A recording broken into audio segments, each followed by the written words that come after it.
আজকে করব ডিম টোস্ট। সেজন্য এখানে ব্রেড নিয়েছি, এখানে পেঁয়াজ কুচি নিয়েছি, আর এখানে অল্প করে লঙ্কা দিয়েছি কারণ আমার ছেলে বেশি লঙ্কা খায় না। আর এখানে আছে লবণ। এখন ডিমটা ফাটিয়ে নিই। ডিমটা ফাটাচ্ছি আর একটা গান মনে পড়ছে, আও শিখাও তুমি আন্ডে কা ফান্ডা এ নেহি প্যারে। তারপরে ভুলে গেছি, তারপরে আর জানি না। এখন তেল দিয়ে দিয়েছি, এখন ভেজে নিই।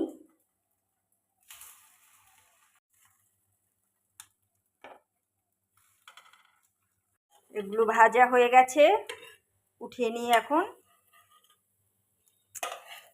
এই দেখো ডিম টোস্ট রেডি হয়ে গেছে।